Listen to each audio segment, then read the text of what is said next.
हेडलाईनचे प्रस्तुत करता घरकुल मसाले, दे रोजच्या जेवणाला मायेची चव घरकुल मसाले।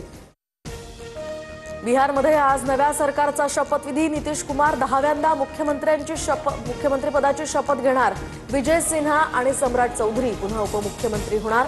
एनडीए सह महायुतीचे नेतेही उपस्थित राहणार। बिहारप्रमाणे महाराष्ट्रामध्ये सुद्धा एकजुटीची ताकद दिसेल। महायुती मजबूतीनं निवडणुकांना सामोरं जातीये। विधानसभेप्रमाणे आगामी निवडणुकीमध्ये सुद्धा चांगलं यश मिळेल, उपमुख्यमंत्री शिंदेंना विश्वास।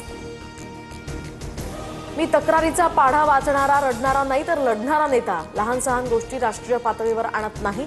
नाराजीचा विषय कालच संपला। शहांकडे भाजप नेत्यांची तक्रार केल्याचं वृत्त शिंदेंनी फेटाळलं।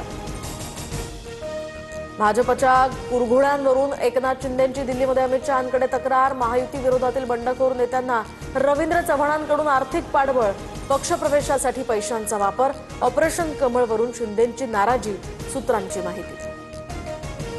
शिवसेना तोडफोडीचे शिल्पकार अमित शहा हे एकनाथ शिंदेंचे अंतिम आणि एकमेव तारणहार। महाराष्ट्रात काहीही झालं तरी शहांजवळ शिंदेंचं रडगाणं, सुषमा अंधारेंची टीका। काँग्रेसची पवारांच्या राष्ट्रवादीसोबत युतीची इच्छा। मुंबई काँग्रेस अध्यक्षा वर्षा गायकवाड यांची शरद पवारांसोबत भेट।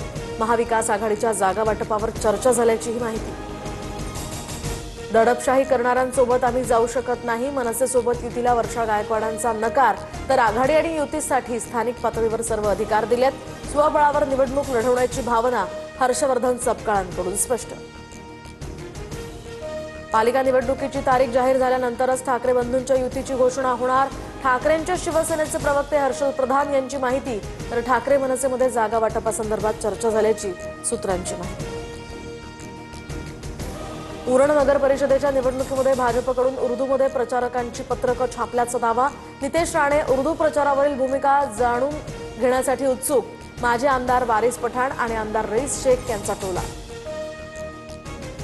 लाडक्या बहिणींना नोव्हेंबरच्या शेवटच्या आठवड्यामध्ये योजनेचे पैसे मिळण्याची शक्यता। मात्र स्थानिक स्वराज्य संस्थांच्या निवडणुका आणि आचारसंहिता लागू झाल्यामुळे या महिन्यात हप्ता मिळणार का, यावर प्रश्नचिन्ह।